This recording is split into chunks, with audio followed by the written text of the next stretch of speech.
हमारे मन में गंदे विचार क्यों आते हैं? हम नहीं चाहते पर फिर भी हमारे मन में गंदे विचार आते रहते हैं। लेकिन क्यों मन ही हमारा सबसे बड़ा दोस्त है और मन ही हमारा सबसे बड़ा शत्रु है। जब हम अपने मन के हिसाब से चलते हैं तो मन हमें भटका देता है और जब हम मन को संतुलित कर लेते हैं तो हम अपनी जिंदगी में सब कुछ कर लेते हैं। हम हमारे मन में आने वाले गंदे विचारों को रोकने की कोशिश करते हैं, पर जितना हम रुकते हैं उतने ये विचार हमारे अंदर प्रवेश करते जाते हैं। आप जिस चीज से जितना दूर भागोगे उतना ही वो चीज़ आपको अपने पास लेंगी, इसलिए उसे चीज़ से भागो मत, उस पर संतुलन कायम करो। एक बार एक युवक गौतम बुद्ध के पास आया और गौतम बुद्ध से बोला कि हे बुद्ध, मेरे मन में गंदे विचार क्यों आते हैं? मैं नहीं चाहता कि मेरे मन में गंदे विचार आए।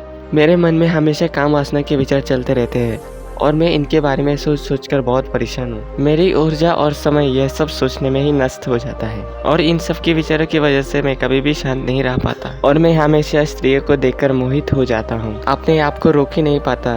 बुद्ध मुस्कुराए और उन्होंने उस युवक से पूछा, क्या तुम्हें पता है ये काम वासना होती क्या है? फिर लड़के ने उत्तर दिया और कहा, बुद्ध, मैं ये तो नहीं जानता कि काम वासना होती क्या है, पर ये जो भी है बहुत बुरी चीज़ है। फिर बुद्ध ने उस युवक से कहा कि सबसे पहले तुम ये समझना है कि प्रकृति रूप से जो भी चीज़ हमारे अंदर है वो बुरी नहीं है। हमारे जीवन में उसकी कुछ न कुछ ज़रूरत है। वासना कोई बुरी बात नहीं है, यह तो हमारे मन की एक भावना है जो हमें किसी न किसी चीज़ की कमी का एहसास करवाती है और फिर हम उस चीज़ को पाने के लिए उस चीज़ की तरफ आकर्षित हो जाते हैं। जैसे अगर तुम्हारे पास दान की कमी है तो तुम्हें दान पाने की वासना उत्पन्न हो जाएगी। तो वासना कुछ और नहीं, बस एक प्रकार की कमी है जो कि एक प्रकार की जरूरत का एहसास है और जब ये जरूरत शारीरिक हो तो हम इसे काम वासना का देते हैं। युवक ने गौतम बुद्ध को कहा कि बुद्ध, मुझे काम वासना का मतलब तो समझ में आ गया, पर मुझे ये बताइए कि यह आती कहाँ से है, कैसे आती है? यह गौतम बुद्ध ने कहा कि काम वासना कहीं से आती नहीं है, ये तो हमारे अंदर ही होती है और इसका होना तो जरूरी भी है, तभी तो मानव जाति का विस्तार होगा। युवक ने कहा, जब ये हमारे अंदर ही है और जरूरी भी है तो फिर लोग इससे गलत क्यों बोलते हैं? बुद्ध ने कहा कि यही तो समस्या है, लोगों ने काम वासना को गलत तरीके से सोच लिया है, इसे छिपाने की दबाने की कोशिश करते हैं। काम वासना गलत नहीं है, बल्कि काम वासना के गलत तरीके से प्रयोग करना गलत बात है। लोग जिससे प्रेम करते हैं बस उसी के लिए जीने लग जाते हैं, उसे पाने की अपना लक्ष्य बना लेते हैं और उसी के बारे में हमेशा सोचते रहते हैं, पर यह सब गलत है। बुद्ध ने युवक से कहा, क्या तुम्हें पता है जानवरों में भी काम वासना होती है? युवक ने उत्तर दिया, हाँ बुद्ध, जानवरों में भी काम वासना होती है, क्योंकि जानवर भी तो अपने पीढ़ी को आगे बढ़ाएंगे। बुद्ध ने कहा, तो फिर हम जानवरों की काम वासना को गलत क्यों नहीं कहते? युवक ने कहा, मुझे नहीं पता महात्मा, आप ही मुझे बताइए। गौतम बुद्ध ने कहा कि जानवर अपनी काम वासना का प्रयोग आनंद प्रतीक के लिए नहीं करते, वो तो सिर्फ संतान उत्पन्न करने के लिए काम वासना का उपयोग करते हैं। जानवरों को प्रकृति ने इतनी समझ नहीं दी कि वो काम वासना को अपने सुख का आधार बना सके, जबकि मनुष्य अपने समाज के बलबूते पर प्रकृति में पाई जाने वाली प्रस्तुत वस्तु को अपने सुख के लिए अपने प्रयोग करता है। हम इंसानों ने ही काम वासना को सुख का साधन बना लिया है, जबकि प्रकृति ने तो हमें अपने वंश को आगे बढ़ने के लिए दिया था, लेकिन इंसानों ने इसे अपने जीवन का परम लक्ष्य बना के रखा है और इस तरह से काम वासना का बेलगाम हो जाना गलत है। युवक ने मुझसे पूछा, महात्मा जी, ये काम वासना हम पर हैवी क्यों होती है, क्यों ये बेलगाम हो जाती है? तब गौतम बुद्ध ने कहा कि सुनो, आप जो मैं तुम्हें बताऊंगा उसे तुम ध्यान पूर्वक सुनना। काम वासना का सारा खेल तुम्हें समझ में आ जाएगा, तुम्हें तुम्हारे सारे सवालों का जवाब मिल जाएगा, बस तुम्हें ध्यान से सुनकर समझना है। फिर गौतम बुद्ध युवक को बताना शुरू करते हैं। एक बार की बात है, एक आश्रम में गुरु और उनके शिष्य रहा करते थे, जिससे रोजाना आश्रम के बाहर स्थित गांव में दीक्षा लेने के लिए जाते थे। उसी आश्रम का एक शिष्य जिस गांव में भिक्षा लेने के लिए जाता था, उसी रास्ते में एक नदी पद्धति थी जिससे रोज उसी रास्ते से भिक्षा लेने जाता था। एक दिन उसने देखा कि एक लड़का पेड़ के पीछे छिपा है। वो उस लड़के के पास गया और उसने जाकर बोला, भाई, तुम इस पेड़ के पीछे छिपकर क्या देख रहे हो? लड़के ने कहा, अरे तुम्हें नहीं देख रहा है क्या कि मैं क्या देख रहा हूँ? तब साइज ने नदी की तरफ देखा तो वहाँ पर कुछ लड़कियां पानी भर रही थी। वो लड़की 14-15 साल की होगी। तब उसने उस लड़के से कहा, अरे भाई, वहाँ पर तो लड़कियां पानी भर रही है, इसमें छिपकर देखने वाली क्या बात है? तब वो लड़का शिष्य की तरफ देखकर उससे कहता है, अरे पागल, तुम्हें दिखाई नहीं दे रहा है क्या कि कैसे यह पहाड़ी या नदी से पानी निकल रहा है? जरा उनके अदाओं को तो देखो। उनके कमल शरीर को देखो, उनकी पतली कमर मटके को उतारते समय बाल खाती है और उनके बाल उनकी कमर पर कैसे लहरा रही है, मानो सुंदरता बिखरी पड़ी है। जिसने फिर से नदी की तरफ से कहा और उस बार वो इससे देखता ही चला गया। अभी तक तो कुछ भी नजर नहीं आ रहा था और वो बिल्कुल निर्भय था। उसे किसी भी बात का कोई डर नहीं था, लेकिन अब वो छिपने लगा और उन लड़कियों को देखने लगा जैसे उसने कोई अपराध कर दिया हो।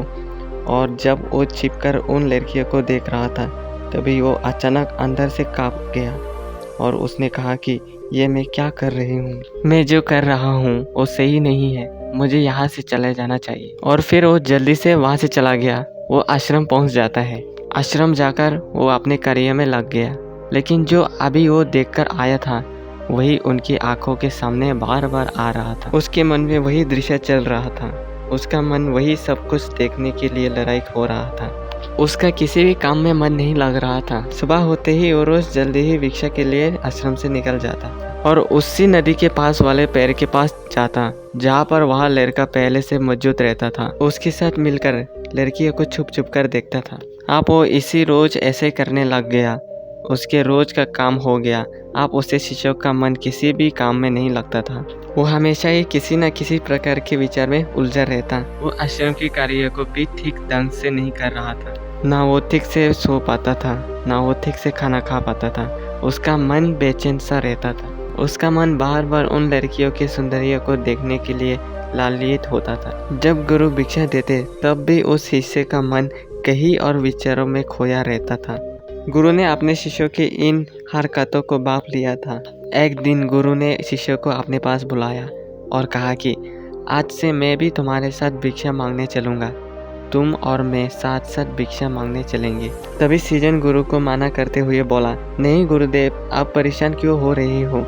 मैं अकेला ही ठीक से भिक्षा मांग सकता हूँ। गुरु ने शिष्य से कहा कि ठीक है, तुम अकेला ही भिक्षा मांगने जाओ।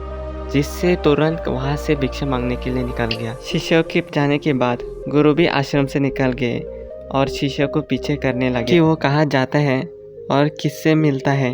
ये सब देखने के लिए उसके पीछे पीछे चलने लगे। थोड़ी दूर जाने के बाद गुरु ने देखा कि उनका शिष्य एक लड़का के साथ एक पेड़ के पीछे अपराधी की तरह छिपे हुआ है और छिपकर कुछ देख रहा था। गुरु भी उनके शिष्य के पीछे जाकर खड़े हो गया कि आखिर उनका शिष्य क्या देख रहा है, जिससे देखने के लिए वो पेड़ के पीछे अपराधियों की तरह छिपे पड़ा है। गुरु ने देखा कि उनका शिष्य पेड़ के पीछे छुपकर लड़कियों को देख रहा था जो कि नदी से पानी भर रही थी।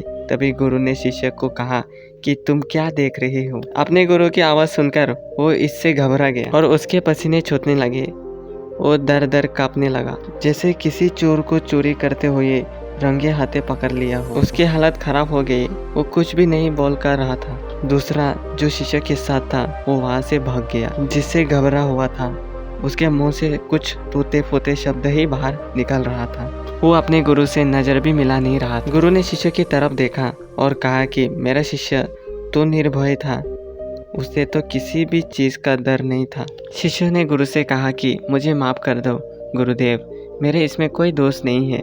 उस लड़के ने मुझे बहाका दिया था, लेकिन आपसे मैं वादा करता हूँ कि आज के बाद मैं ऐसा कभी दोबारा नहीं करूँगा।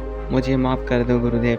गुरु ने शिष्य से कहा कि कोई बात नहीं, पर इस बात का तुम ध्यान रखना कि हम जैसे संगति करते हैं वैसे ही फल हमें प्राप्त होता है। हम जैसे संगति करते हैं उसके विचार हमारे अंदर प्रवेश करते हैं। इसीलिए अच्छे संगति करो जिससे तुम्हारे अंदर अच्छे विचारों का प्रवेश हो जाए। फिर गुरु और शिष्य आश्रम लौट आए और फिर से आश्रम के कार्य पर ध्यान देने लगा। उसने उस रास्ते को छोड़ दिया और दूसरे रास्ते से जाने लगा।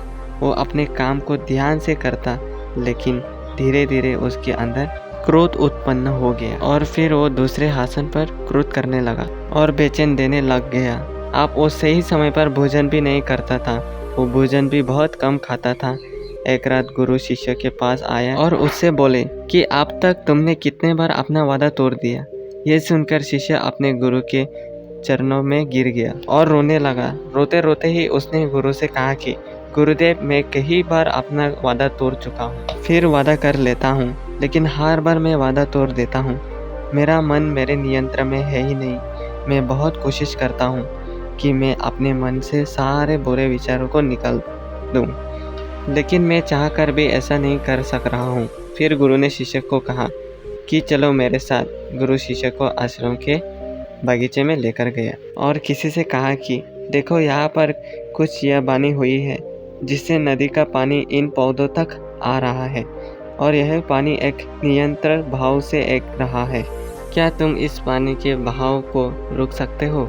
शिष्य ने कहा कि हाँ गुरुदेव, मैं इस बहाव को रोक सकता हूँ। फिर शिष्य ने मिट्टी उठाकर उस नली में डाल दी। वो पानी थोड़ी देर के लिए रुक गया और फिर थोड़ी देर बाद उस रेत के ऊपर से पानी आ गया। गुरु ने शिष्य से कहा, अरे ये क्या, ये तो पानी रुका ही नहीं। फिर उसने कुछ कंकड़ पत्थर उठाकर उसी नाली में डाल दिया और फिर थोड़ी देर के लिए पानी रुक गया। लेकिन फिर थोड़ी देर बाद ही उन कंकड़ पत्थर के ऊपर से पानी निकल आ गया। फिर गुरु ने कहा कि इससे ये क्या हुआ, पानी तो फिर से आ गया। तुम तो बोल रहे थे कि तुम इससे रुक देंगे। क्या हम किसी काम को रुकना चाहिए तो क्या हम उससे रुक नहीं सकते? तब शिष्य ने कहा, कोई बात नहीं गुरुदेव, मैं इस पानी को तो आपको रुक के ही दिखाऊंगा। फिर वो फिर से एक बड़ा सा पत्थर लेकर आया और उससे नाली पर डाल दिया और पानी रुक गया। तब गुरु से कहा कि देखा गुरुदेव, मैंने कहा था ना कि पानी को मैं रोक दूंगा। मैंने पानी को रोक दिखाया।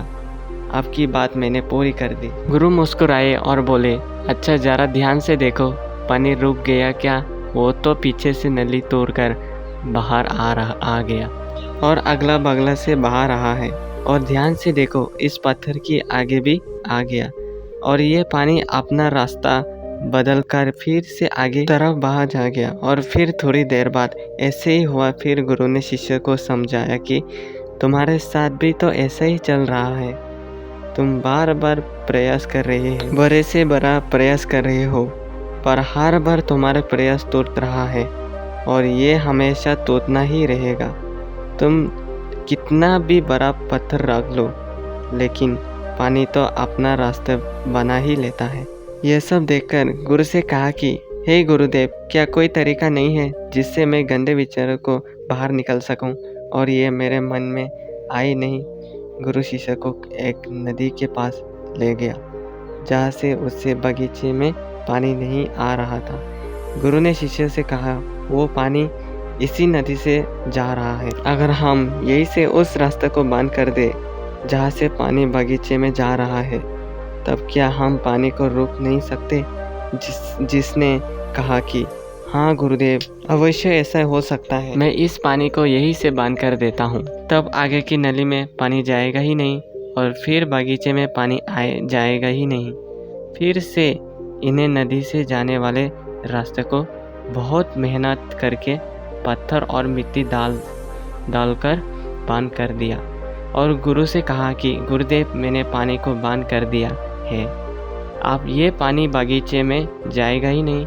तब गुरु ने कहा, किसी से अगर पानी बगीचे में नहीं जाएगा तो पेड़ पौधों को पानी कहाँ से मिलेगा? पेड़ पौधों को तो पानी की आवश्यकता है और उन पेड़ पौधों में कुछ पेड़ पौधों तो ऐसे ही जिसको रोज पानी की आवश्यकता है, वो तो मुरझाकर मर ही जाएगा। उनका क्या होगा? पानी तो हमें खोलना ही होगा। जिसने गुरु की बात सुनकर वापस नदी से जाने वाले पानी का रास्ता खोल दिया। तब गुरु ने शिष्य से पूछा, जिससे अगर हम इस नदी के पूरे पानी को बगीचे की तरफ मोड़ दे तो क्या होगा? तब साईं जवाब दिया कि गुरुदेव, वहाँ पर जितने भी पेड़ पौधे हैं वो गलकर नष्ट हो जाएगा, वहाँ पर कुछ नहीं बचेगा। फिर गुरु मुस्कुराए और बोले, तुम इस बात को समझो कि हमें किसी भी चीज़ को रुकना नहीं है, बस हमें हमेशा संतुलन बनाए रखना है। कम पानी से भी पौधे नष्ट होते हैं और ज़्यादा पानी से भी पौधे नष्ट होते हैं। हमारे जीवन संतुलन से ही चलता है। गुरु ने शिष्य से कहा कि अगर मैं तुम्हें कुछ कहूं कि तुम आम के बारे में मत सोचो, तो तुम्हारे मन में सबसे पहले किसका चित्र आएगा? शिष्य ने कहा कि गुरुदेव, मेरे मन में तो पहला चित्र आम का ही आएगा। गुरु ने कहा कि जब आम गंदे विचारों को ज़बरदस्ती रुकने का प्रयास करते हैं तो वो और मजबूती के साथ हमारे अंदर प्रवेश करते हैं, हमारे अंदर उठाते हैं, इसीलिए हमें उन्हें कभी भी दबाने की कोशिश करनी नहीं चाहिए। फिर गुरु ने शिष्य को जाते हुए कहा कि हमारे गंदे विचार बुरे लोगों की संगति करने की वजह से भी आती है। कई बार क्या होता है कि कामुकता हमारे अंदर होती ही नहीं है, लेकिन कुछ असली लोगों के साथ रहने की वजह से ये हमारे अंदर हावी हो जाती है। फिर शिष्य ने कहा कि गुरुदेव, आप सही कह रही है, मैं अपने मार्ग से भटक गया था। फिर वो शिष्य उसे रात बहुत ही चैन की नींद सोया। सुबह अपने कार्य को पूरी मन से किया और फिर सुबह वो भिक्षा लेने के लिए उसी रास्ते से गया जहाँ से वो लड़का आज भी पैर के पीछे छुपकर उन लड़कियों को देख रहा था। वो शिष्य नदी पर गया जहाँ वो लड़कियां पानी भर रही थी। उसने उन लड़कियों से पानी मांगा। उन लड़कियों में से एक लड़की ने उससे पानी पिलाया और उससे संन्यासी शिक्षा के चरण कुछ शिक्षा ने उसे आशीर्वाद दिया कि तुम्हारे कल्याण हो, जिससे मन सकारात्मक ऊर्जा से भर गया। उसके चेहरे पर मुस्कान आ गई थी, जैसे कि उसे कुछ खोया हुआ वापस मिल गया हो। वो वापस अपने रास्ते से जाने लगा। तभी पीछे से वो लड़का आ गया जो पैर के पीछे छुपा हुआ था। वो शिष्य के पास आया और बोला कि क्या बात है, आज तो तुमने नज़दीक से दर्शन कर लिया, तुम तो मुझसे भी आगे निकले। तब शिष्य ने कहा कि हम हमेशा दूसरे के दर्शन करते हैं, रास्ते ही अपने दर्शन कर ही नहीं पाते। तुम कब तक इस पैर के पीछे छुपते रहोगे?